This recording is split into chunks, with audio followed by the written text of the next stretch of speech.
The vibration of change. That magical place where life shifts from struggle to ease, from stagnation to forward movement, from old ways of being to new ways of becoming. Yes, it can seem rather elusive to get there, but when you are in it, you feel it down to your very core, and it can positively affect everything in your life, from your relationships to your health and well-being, from your career path to your abundance, from the quality of your inner connection to the fullness of your self-expression. Here on the Christine Upchurch Show, we explore ways to get into that vibration of change with experts in the fields of consciousness, psychology, spirituality, health, healing, and science. Are you ready to step into your vibration of change? Hello, everybody. Welcome to the Christine Upchurch Show. I'm so grateful you're joining us here today. You might be listening live on Transformation Talk Radio or KKNW AM 1150 in the Seattle area, or on Facebook Live on Christine Upchurch's professional page, like I'm talking about myself in the third person, on my professional page.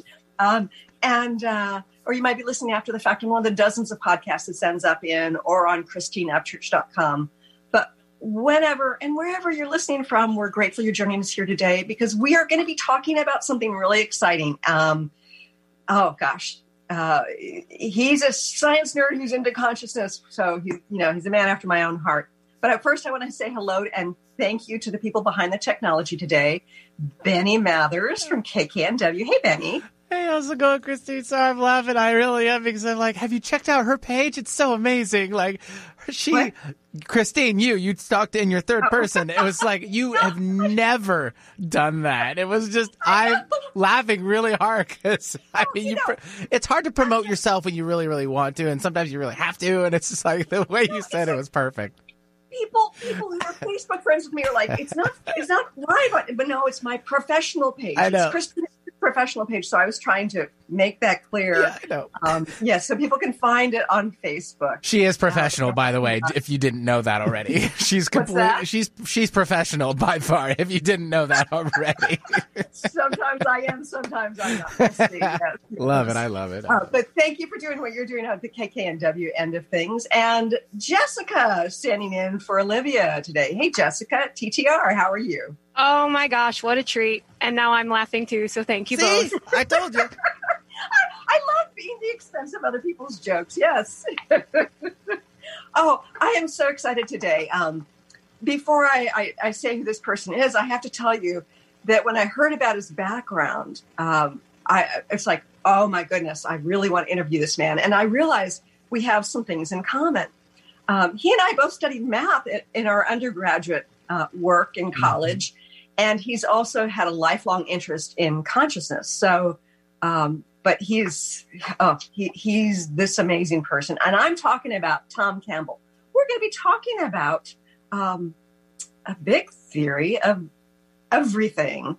And in a way that is very different from the way I've heard about it from most scientists, most mystics.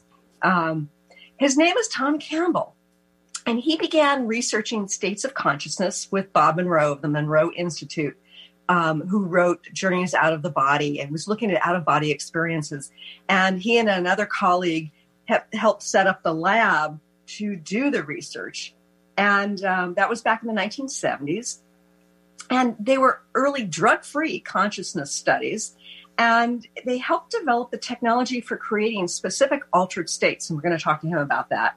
And were the main subjects of studies. So they were also guinea pigs. I love that at the same time. Campbell has been experimenting with and exploring the subjective and objective mind ever since then. So the past 30 years, he has focused on scientifically exploring the properties, boundaries, and abilities of consciousness. He's also been working as a scientist. He's a professional physicist, and he works on sort of cutting-edge technology, large system simulation. And I think that that's probably no coincidence because of some theory that we're going to get into. And he has been at the heart of developing U.S. missile defense systems. So we're talking about a heavy-duty scientist who's also been exploring consciousness. There's so much more to say, but I'm really grateful that he has written a trilogy that's in a very large book called My Big Toe. There it is. Awakening, Discovery, Inner Workings. the complete My Big Toe trilogy, unifying philosophy, physics, and metaphysics. I would like to welcome our guest today, Tom Campbell. Hi, Tom. Welcome. Hi, Christine. Thank you very much for asking me to come here. You know, I'm really grateful to be talking about the science of consciousness. I think that we have had such a tendency to compartmentalize things. There's the mysticism and there's the science. There's the objective and the subjective. But what you've done and what you have created and are still in the process of creating is this theory that integrates them. And I really feel like our next stage of evolution has to do with the integration of consciousness and matter. Can you tell us a little bit about what whetted your appetite to sort of go scientifically towards that realm? Well, I was working on my PhD in experimental nuclear physics, and I saw an advertisement on the physics building door to learn how to meditate. And I did that because that advertisement said that you could get by with less sleep if you meditated. And that's really, that's helpful. Yes. Yeah, that's really what I was looking for. So I paid my $25, took my banana, and went to the TM meeting. And I found that it was very easy. I took to it, almost immediately. It was no trouble at all. And I practiced it, as they said, 30 minutes twice a day. And about 3 months into that practice, just playing around a little bit. Now, I'm an experimentalist, so I play around a lot with things. I want to know how they work. I realized that I could debug my software in my mind by bringing up a picture of the printout, rolling the printout by, and the lines that had errors in them would be red. So I could just scroll down. Oh, there's a red line. Back up. What is that? Oh, yeah, I know what that line is because I wrote all the code, so I was familiar with every line. And I realized that then when I physically went those cards exactly, I say cards, that's back in the old day when we were doing punch cards. Punch cards, oh, they were the worst too. They were, yes. Yeah. So those cards were the ones that had errors on them, and the errors I saw were the errors that were there. And in those days of punch cards, that was huge. Today, we have terminals and we have software that helps us debug, and we have lots of things, but not then. Then if you got 1 or 2 runs back from the computer center per week, you were lucky. And if those runs just said, oh, bombed at this place, stopped running here, that's all you got. That was the total sum of your help finding your error, is right. that the thing broke, and you'd look at your printout and see where it quit. So it took, then you'd go fix that, and you'd find out that, well, a card punch hole was a little off center. And that was the problem, you see. So there's lots of things other than even your code. So debugging code could take months and months. Wow. It's not like today. It takes hours sometimes, but it took months and months then. And it was the main thing that kept your research slowed down, is trying to get your software right. So that was a big thing. And that was a big aha moment for me, because I realized that, my previous viewpoint of reality, which was that if you can't, it's called an operational definition of reality. If you can't operate on it, if you can't measure it, then it either doesn't exist or it's irrelevant. The only things that exist or are relevant are the things you can measure, because, hey, if you can't interact with them, then, what could they be? Right, hallucinations. Right. So that's the way most scientists look at reality. Well, here I was seeing that there was another dimension, mind, that could interact with this reality like debug software. And there was no physical causality involved in it. So that opened up another whole piece of reality for me. So what physicists do is they model reality. That's kind of a real simple way of describing physics. Sure. So here I am, a physicist, modeling reality, and I realize there's a whole big chunk of reality that I didn't even realize existed. So that opened my mind to a lot of other possibilities. And within 3 months of that, well, no, it wasn't quite that long. Probably more like, a year or two after that, I was out of graduate school, took a job. And within a few months of taking that job, I had met Bob Monroe. Bob Monroe was looking for somebody to help him explain what happened to him, which was this out-of-body phenomena, because Sure. Bob wanted to make it science. He wanted to make it credible, not just a crazy old guy who had strange things happen to him. He wanted to Right. put some science behind it. So he was a wealthy guy. So he put up a lab and said, all right, let's study this. But he really didn't have any plan after that. It was like, build it and they will come. So he built it, and there I was, myself and a friend of mine. And well, that was the beginning of a probably a major change in my life's course, because within a year, Bob had taught myself and my friend Dennis Menerick how to go out of body on demand. So Wow. now I was getting around in this larger reality, and my job as the physicist was to figure out, how does it work? Why does it work that way? What are its limitations? How come sometimes it works and sometimes it doesn't work? What's the difference? So I spent then the next 35 years trying to come up with those answers. And I did it by doing research inside of consciousness. You see, inside that non-physical space I was in, consciousness is a non-physical space. So Right. I could go there and I could do things, all of the paranormal things or things that we did, because those are the things that can give you evidence. When you remote view, you either get the target right or you don't get the target right. So it's evidence. If you heal, you either help that person get well or you don't. So Right. those things are very evidential.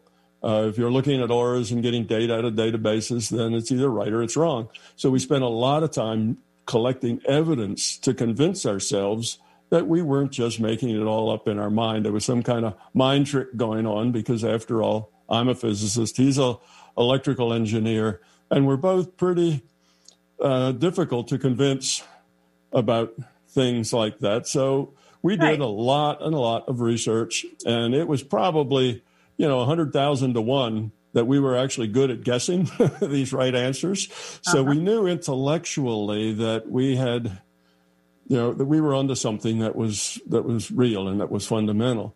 But knowing that intellectually and getting it at a deeper level are two different things. It's easy to get intellectually, but it's a little harder to get at a deep level to where you no longer have to ask that question, is this real?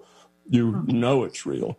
Well, eventually I got to that point, and it was after Dennis and I did an out-of-body trip together, and we were both of what we were saying. Bob taught us to talk when we did our out-of-body. We'd be out of body, but we'd be giving a kind of a stream of consciousness download to Bob, who was at the control room, and put everything on cassette tapes. And you two were in like separate. Yeah, we're in separate separate booths. Yeah, he had 3 booths, and they were all isolation booths, acoustically isolated from each other, so you couldn't hear any sounds. And I was in the first booth. There was an empty booth between Dennis and I. Dennis was in the third booth, and my booth was also a Faraday cage. That's means it was metal all around it. It was electromagnetically isolated as well.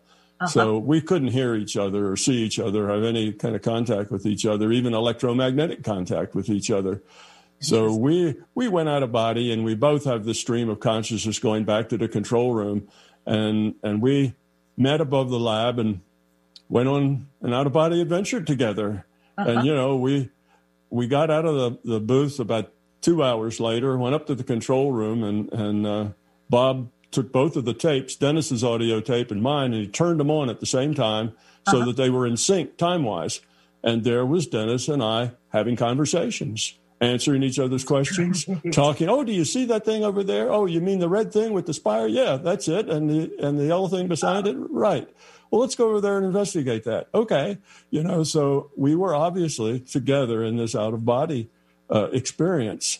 And that was the thing that from then on, I did not ask, is this real? Because that got it at the gut level finally, and I was done. So I spent my time, years and years, going out of body and doing evidential things and seeing what difference it makes. Okay, you go and you remote view. Well, you approach it this way, you approach it that way.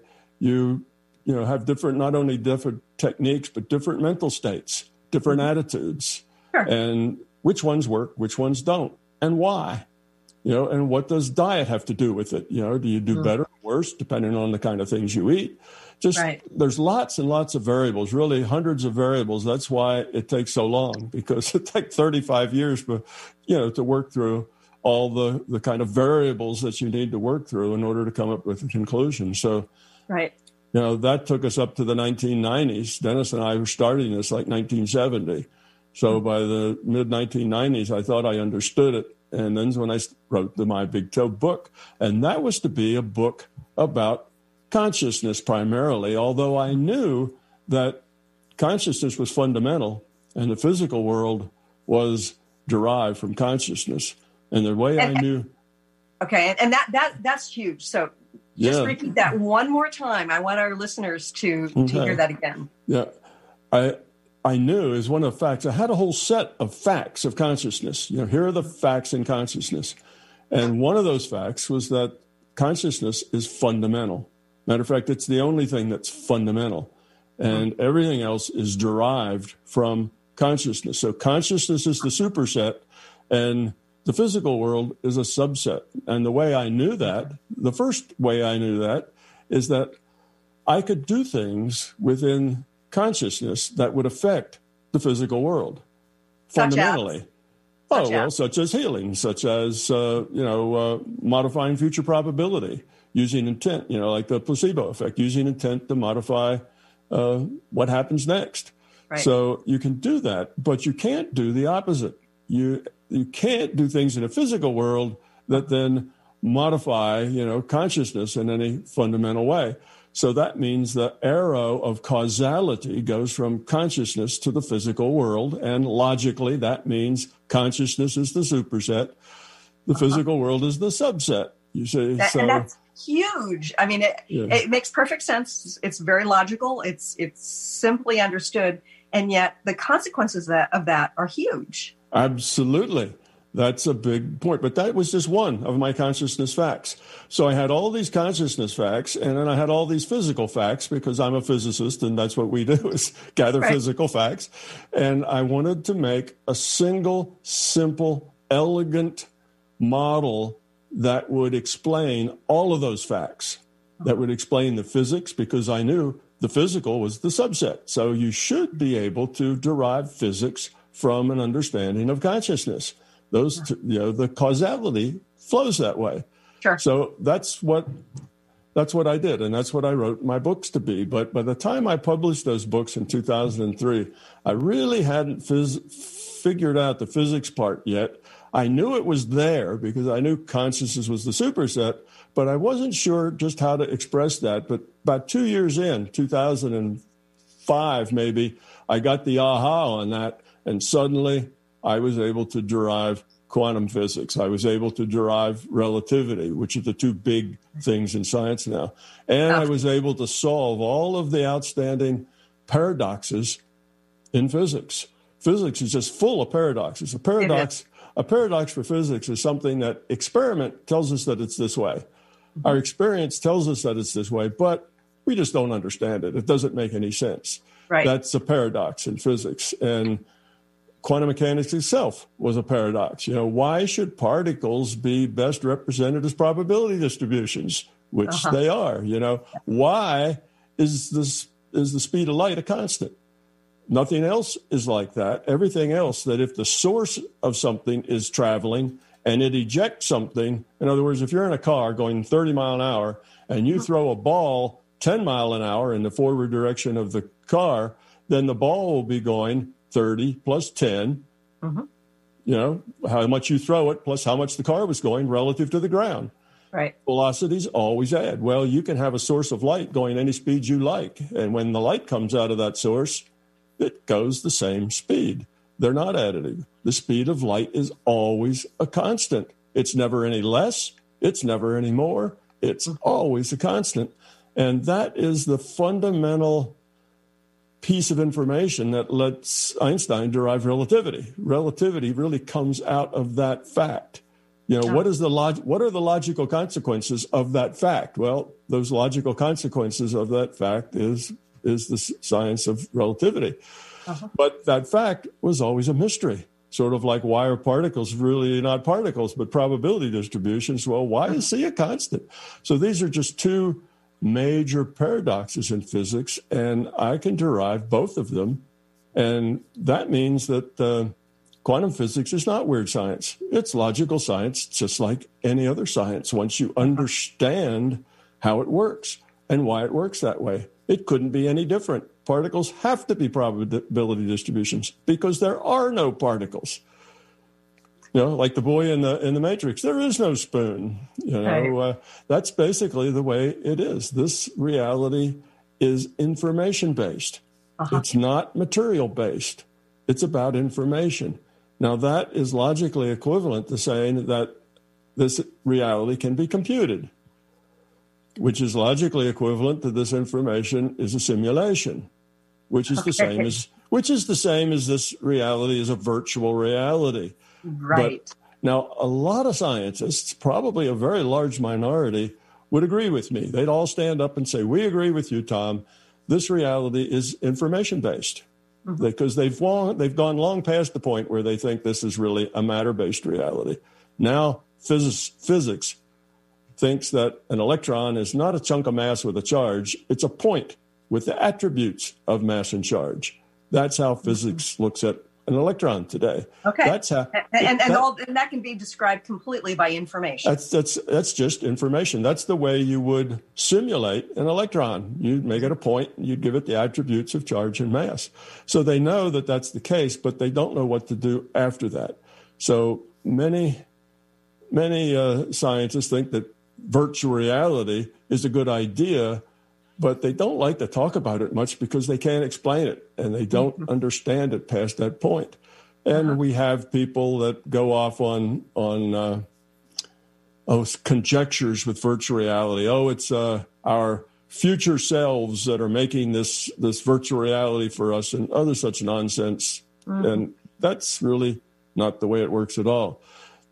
I'm the only one. So my idea of virtual reality is very different than the rest that you'll see out in the world. And my idea is that consciousness is the computer.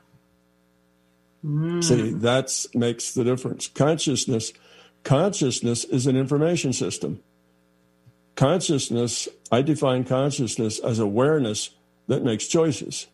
It's an awareness that makes choices. Okay? And that awareness, what is awareness? Awareness is something that's aware of what? It's aware of information. Sure. What are you aware of? What is your reality, your consciousness? Well, it's the data you take in through your five senses. That defines your reality. It's information. Right. You see? So that consciousness is an information system makes sense. It's about awareness. Awareness is about aware of information. So if consciousness is an information system, then a part of that information system can be the computer that's computing this virtual reality. And the other part is the player. There's only two parts to a virtual reality, a computer and a player. You see, there really is no virtual reality. There's just the virtual reality exists in the minds of the players. And we are the players, and we are a little chunk of that consciousness system. See, we're a piece of it.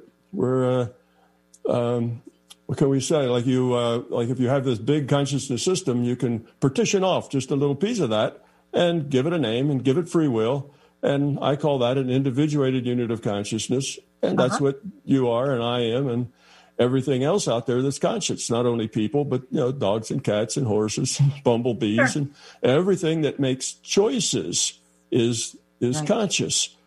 So that's another big thing. Brings a lot of things together. We actually are all one. You see, we all are really just pieces of this larger consciousness system. Makes sense. And now here's the last part of it that to kind of tie the logic together for you is that an information system evolves by lowering its entropy. And I will explain that. An information system, let's define entropy. Okay. For Entropy is a measure of disorder. It's a measure of disorder. So high entropy is a lot of disorder. Chaos is high entropy, and lower entropy is less disorder, more order. So my garage is an example of entropy. Right. Yes. Your children's bedrooms, right, are an example of high entropy. Well, think of an information system as bits. Now, if all those bits are random, then that's very high entropy. That's the highest entropy thing. That's the highest entropy the system can have, is all the bits are random, zero information. But what if you order some of those bits? Put them in a special order. Well, now you have information, you see. So by ordering the bits, you create information. That little ordered bunch of bits could be a symbol for something, could mean something to you. You see, it could be a number, could be a letter in an alphabet. It could be all sorts of things. It's so you order it. So an information system creates information by order, by lowering its entropy. You see, that's how an information system evolves. Its evolutionary pressure is to lower its entropy. Now, it gets to a point where its entropy reduction, its evolution slows down because it's just one big monolithic thing. You know, it's just this consciousness system. And it's kind of limited because just being a single monolithic thing is a very limiting thing. You can't think outside of your own head because you're the only head there is. So what it decided for its evolution, and cells figured out the same thing, is it split off part of itself, gave that piece free will. It created an individuated unit of consciousness, gave it free will. Now there's two free wills interacting with each other, and that produces lots more possibilities. Now you can have a conversation. Now you can have a discussion. Now you can have an argument, you see, where you couldn't before. So then you make lots of those individuated units of consciousness, you know, thousands of them, hundreds of thousands of them. And what you end up with is a social system. Now, consciousness evolves toward lower entropy. Consciousness now is a social system. The way you lower entropy in a social system is through cooperation, caring, you know, working together, being about other, not about self. The way you inhibit and make a social system functional is by not caring, being self-centered, being fearful, no trust. You see, that then inhibits a social system. So I call that the love side, which is the caring, the compassion, the empathy, and the fear side, which basically is the no trust, control, power, force side. That's where fear takes you.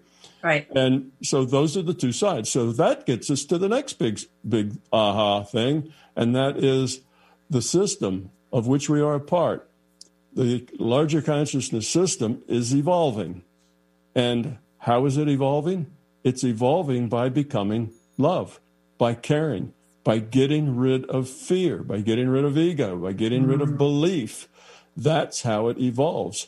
And what about us? We're pieces of that system. Well, how come we have this virtual reality? Because as pieces of that system, our job to help the system evolve and help ourselves evolve as pieces of consciousness was to lower our entropy, become more caring, become more love. You see, that's our job. But we're all in this big chat room. We're just talking to each other. There's no, that's what consciousness does, right? It shares information. It shares data. But there's very few consequences in a big chat room.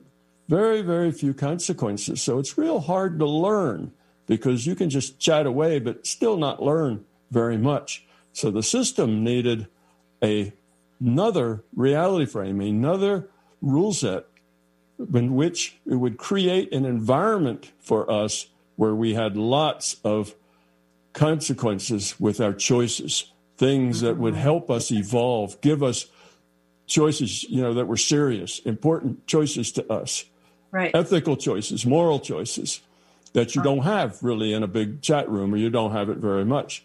So the system designed a virtual reality. And how did it do that? It took some initial conditions and a rule set.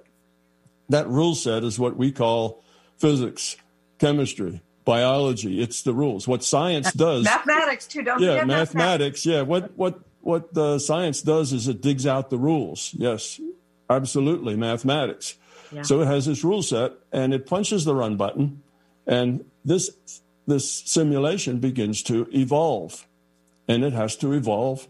Okay. What was the initial conditions? Well, it was this ball of plasma, small, but very high pressure, very high temperature. And when the run buttons hit, it can expand and change according to the rule set. Well, that reminds you of Big Bang, doesn't it? Except it's the digital Big Bang. It's a simulation. Right. You see? Now, already we've solved a lot of problems. Physics has a big problem with saying, how did the Big Bang occur?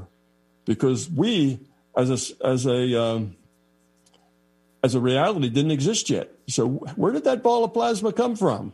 Uh-huh. Yeah, where was that? Because that predates us. Uh-huh. And see, that's another one of these paradoxes in physics. Well, they start with a Big Bang, but they can't explain it. It seems to have to pop out of nothing. Right. Well, the simulation explains it. It's just the initial conditions that go along with the rule set that eventually evolves to become this virtual reality. Uh-huh. Another thing it explains is there's this thing called the anthropomorphic principle, I think, which is physicists have come up with or have told us that there are a set of constants that describe the universe. And if you changed any one of those constants, even in the 8th decimal place, the whole universe would collapse. It wouldn't work. Uh-huh. It wouldn't be stable.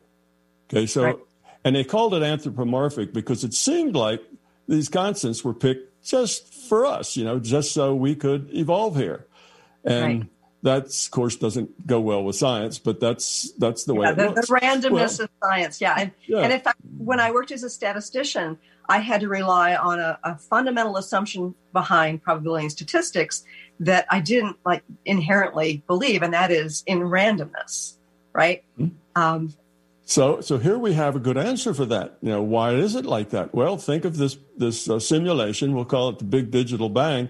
And it's got a rule set. It's got initial conditions. And it's Big Digital Bang. Take one. They push the run button. Oh, it blows up. It doesn't work. It isn't stable. Okay, change those numbers a little bit. A little less gravity, a little more of this, Uh-huh.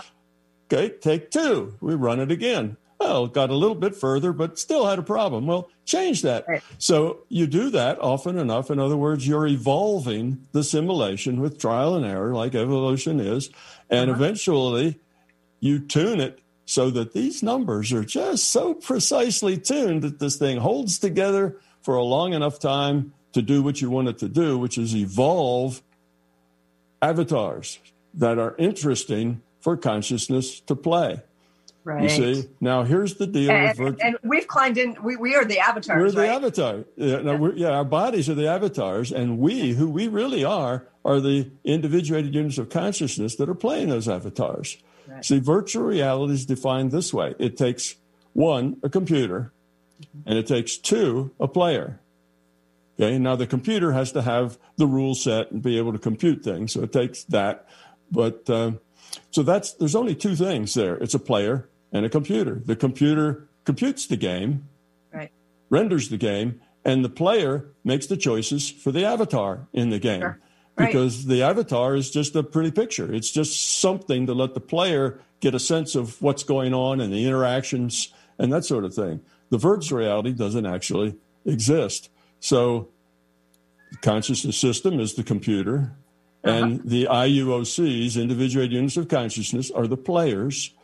The virtual reality was created because with this tight rule set that defines just every energy exchange, creates the context in which there's lots and lots of choices that are very significant. So now we, individuated units of consciousness, log on to make the choices for a player in this virtual reality. And by those choices, we evolve or de-evolve. If our choices are toward love and caring and compassion, then we evolve our consciousness. And as we evolve, the whole system evolves. Mm-hmm. You see? So that ties it all together in I'm just skimming over the top of a lot of ideas. I know I sound like a raving lunatic to probably a lot of your listeners. No, and you make perfect sense to me. And I think that for many of our listeners, although some of these concepts can be a little hard to grasp, I think they may resonate. And sometimes we have this deep knowingness. So it's in a sense, on a physical level, I think of it as a reduction in the entropy, because it goes from feeling a little less chaotic to greater ease. So that's my way of interpreting truth. But I've got a question for you. I've had some fascinating experiences, and I know you write about some of your fascinating experiences. Okay, so if we're in a virtual reality, one of the things I've experienced, I've interacted with another version of myself where my father had made a different choice and never moved from Nebraska. So I'm still living in Nebraska, and had a different life, had a different husband, had a different, like the whole path. So how does that fit into this concept of this virtual reality? It fits into it perfectly. Okay, I'll give a little description on that. In order for the rendering engine that renders this reality to be ready to render it, it has to render it as we do things, right? So it has to do this in real time. It needs to create this database that's called the future probable reality. Now that's all the things that could possibly happen and the probability that they might. That way it kind of knows what the probabilities are of what's going to happen next, so it can get ready and do, it's a tool for the rendering engine to know what to do, stay in real time. Well, that database, as time goes by, becomes, the future becomes the past after a while. A particular future becomes the past. So now you have this past database is everything that could have happened and the probability that it would have. And the actual past that we know of, we call our history, is just a thread that threads its way through that probable past, all that data in the past database. Now, that database is available for us because we're individuated units of consciousness. This is all done in consciousness. That database is available for us. Now, everything in there that we have done, everything in there that we have said, thought, felt, thought about doing but didn't do, everything is in that database. And it's there with all of the possibilities and the probability for those possibilities. So if you, when you remote view, you're just getting data from that database. When you're looking at somebody's health aura to see, what their problems are, you're getting data from that database. Right. When you, when you connect with a person and you kind of immediately know where their emotions are, where their feelings are, where they're coming from, where this problem came from, you're getting all that data out of the database. Well, you get into a database, and if you're not real careful about defining what you're looking for in a database, you sometimes get off the track a little. And if you don't say, I'm interested only in that data that is part of our history line, well, you end up in the database looking at things that were just probable, but were never actually actualized here. Well, so you got into the past database in a probable past where things were different and your father made other choices. And you can look through that database because all the probabilities are there. And if he made this choice, then it's probable he would have made another and another and another. And it just, all the probabilities are there for a pretty long piece of time. And as you get interested in that, that's interesting. I wonder where that leads. Well, then you just start exploring. See, it's your intent that gets around in that database. So your intent starts exploring all of that database, which is in the past, but it's everything that could have happened and the probability it would have. So what happens is the system works this out. Like in the future probability, it says, okay, here it is for like the next delta t. Simulations are done, a little time increment at a time.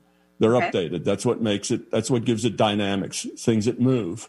Okay, because we calculate. Okay, it's moved a little. So next, I'll move the picture a little over next time. You see. Right. So every delta t, it looks at it and says, all right, what's the probable future look like here? And what if I put that out another delta t? what would likely be, and I can do that as far out in the future as I want. Of course, as you get farther out, the answers are a lot rattier because you as a statistician know that you're compounding your errors as you go out. Right. Because the probability, and I think of it as, if you think in terms of a timeline, there are all these points of probabilities where you can go in various directions. Right. But the farther out you get, the more trees, branches there have become. So it gets to be more and more complex, and the probability of being able to accurately say what happens goes down and down and down. Right. So exactly. Branches. So the further you get out, and when you get into the first section of book 2, I'll have pictures of this, like just what you said.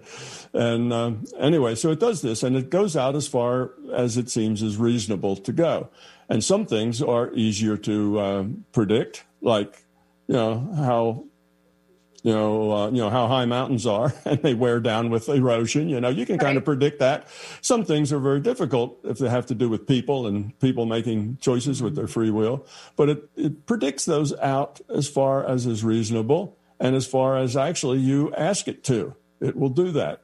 So that's available. So when that goes into history, then you have history in depth. You have these delta T's that have been worked out for, let's say, a year in advance or 2 years or 10 years or decades. And you can explore all of that probability. So that's part of the information that's available to you as a consciousness. So you can query the database and do remote viewing. Now I'm querying it about what's happening over at the spot that I'm not in. Or I can query the database and say, I'd like to see Christine's health aura. Well, now you get health data on Christine. Or I'd like to see Christine's emotional state. Or Christine's spiritual development, and you get data. And the neat thing about this database is that you can specify the output format. You get to specify it. Yeah, so you can make up let's say that you want to look at health, and you want to look at health versus time.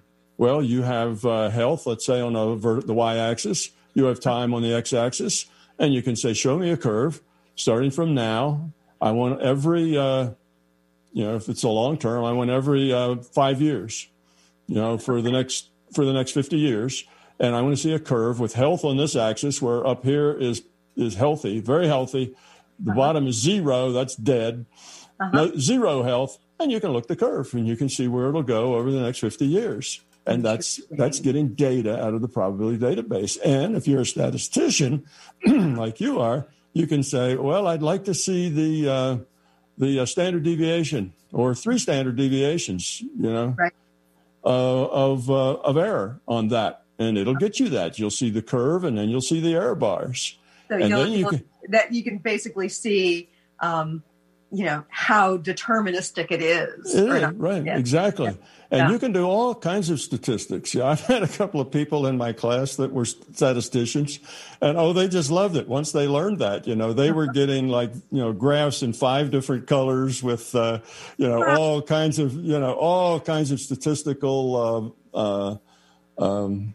reports back. They were looking at situations and they were getting, chi-square and t-tests and all sorts of things. They were getting back these results and curves, and they just went crazy. They thought that was wonderful. But let's say if you want to look at somebody's emotional body, well, you can, if you don't specify any kind of a output format, you'll get a default format. Okay, red, bright red, zigzaggy lines like this are going to be kind of anger and upset. But that's just default. If you want to say, well, look, I'd like mine to be like this. I'd like, little pink lines that go in little swirls to be anger instead of red zigzaggy lines. And I'd like the red to be, happiness. Well, then you'll get, it'll come out however it is you specify. This is amazing. You get to specify the output format, and the database query system queries with your intent. Okay, but you have to be, it's not your intellect. You have to be in an intuitive state. This is all happens in intuitive space. So you have to get out of your intellect into the intuitive space. You have to cut the noise in your mind. If your noise is full of thoughts and stuff, that gets in the way. Right. And you have to be able to focus your mind on a particular thing and hold that focus clearly. So all the things that you do now, when you get data, when you get information, all the kind of the paranormal things that you do in a day, and by now I'm sure you do most of it without even thinking about it. It just happens. As people come, as people go, the information comes and goes with them, and it's not really something you have to do on purpose. But you can, you get all that information. You can output it in graphs. You can do statistics with it, because the system is very mathematical. The system loves math too. Consciousness, the simulations, it's all built on mathematics. So when you tell it to do some complex, statistical test or something, it has no problems with that. It loves it. It says, great, I finally got somebody that's asking me an interesting question. And you'll get all that stuff back. So that's... Okay. So before we go any further, I know eventually we're going to run out of time. You just mentioned about your classes. I know that it's not just you evaluating what happens. You teach people how to get into these states. You teach people how to access this database so that we can not only have the awareness, but create more conscious choices and create less entropy in our own lives, which of course will have a ripple effect. How can people connect with you? Well, there's really a lot of ways. They can go to my website, which is mybigtoe.com, www.mybigtoe.com. They can go to MBT events, which is the things I'm doing. These days, it's almost all virtual because we don't, we don't group up anymore. But you can see events there. I have a huge YouTube set. There's literally lots more than 1,000 hours of video there. Yeah. So it's kind of subscribe. I highly recommend subscribing to your YouTube channel. Well, there's so much there, but I can point out just a couple of things that your users might or your listeners might like to hear. One, if they're interested in paranormal things, and I should say that, there's nothing really that special about being able to do paranormal things, but as you learn to do paranormal things, you also learn to grow up. In the process of doing paranormal things, you find out that there's something larger than you. You're just a small piece of something bigger. Well, that helps get rid of some of your arrogance. And you have to quiet your mind. You have to be able to focus. You have to get rid of your ego, or your ego is going to trash the information you get back. You're going to color it and interpret it and put errors into it. You have to get rid of your beliefs, or your beliefs are going to color your information. So when you work in that field, unintentionally maybe, you find out that you're just growing up. You're getting rid of your ego. You're getting rid of your beliefs. You're much more lower entropy consciousness. You're evolving the quality of your consciousness. So paranormal things are neither here nor there. But the process of learning those things demands that you grow up. And people who are really good at these things also tend to be kinder, nicer, more caring, more open people, because that's where you have to go in order to really master these things. So they're good learning tools, like the little wheels that people put on children's bikes. It's something that helps you learn. Wheel. Yeah, like the training wheels helps you learn. So anyway, you can go to my site and you can look up a course I gave at TMI, because I videotaped all of it.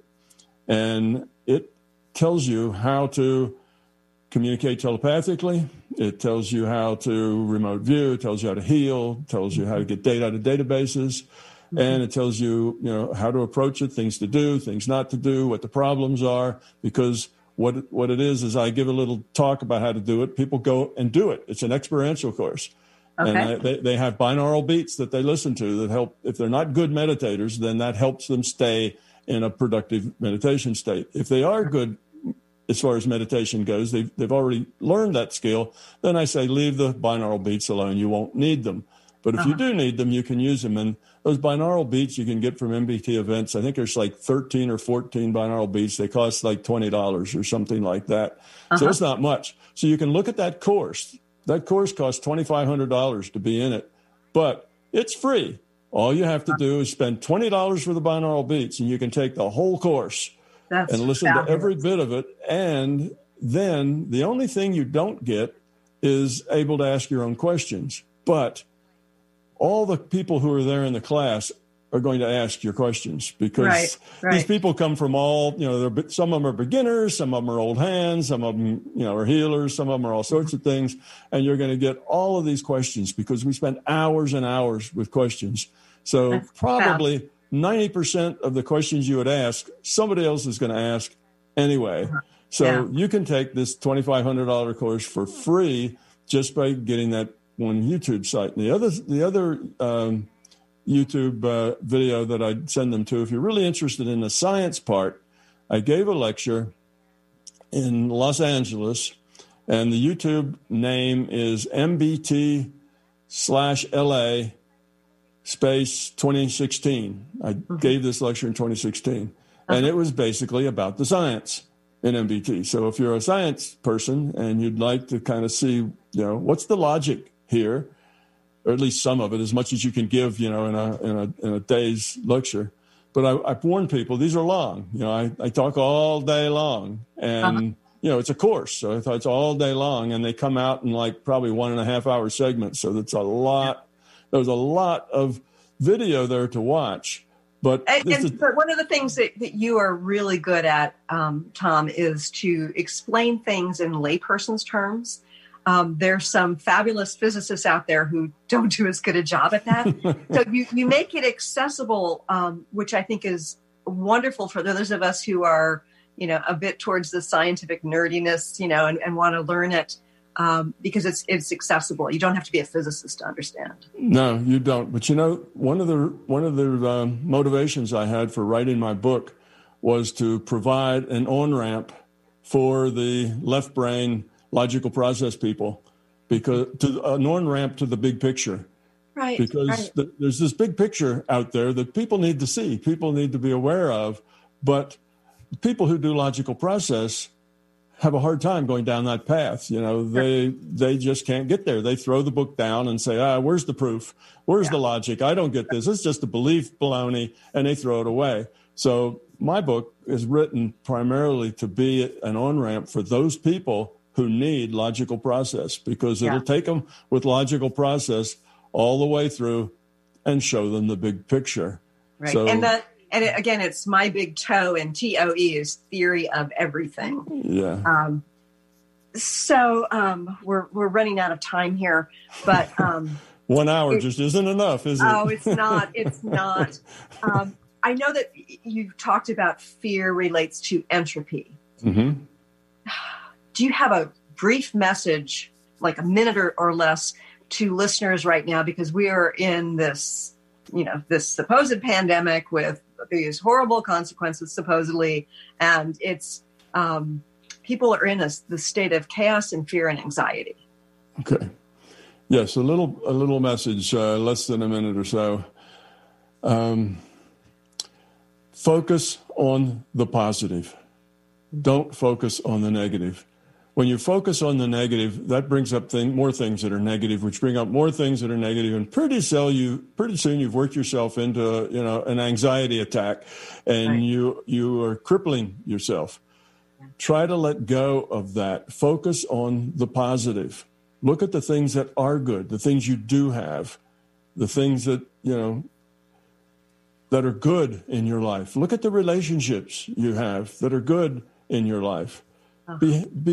Be happy, have gratitude that you have a warm place in the winter to stay, that you have food to eat, that you're not cold, wet, hungry, and miserable. A lot of people are. So look at that and feel gratitude for that. Look at the positive. And if all you get on the news feed and off the internet is negativity and fear and oh no, the sky's falling, and you get all sorts of things, just turn it off. stop looking at it. Good. Forget the news. Turn the TV off. Just don't go there. Stay positive. Just focus on the stuff that's good. Enjoy what's good and smile. Be happy. Yeah. Take time to say something nice to somebody. Take time to tell somebody you love them and that you care about them and that you're glad to be sharing your life with them.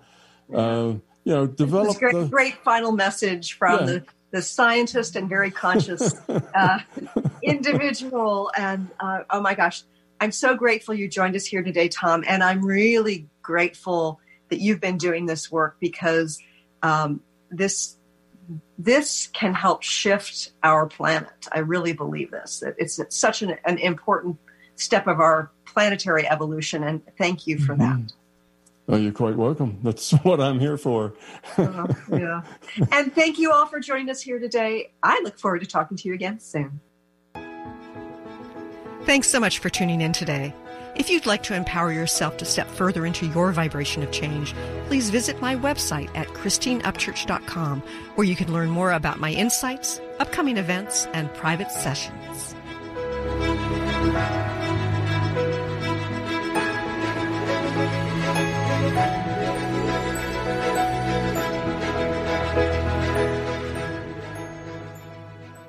Views expressed on this program are those of the host, guests, and callers, and do not necessarily reflect the views of the station, its management, or advertisers. You're listening to Transformation Talk Radio.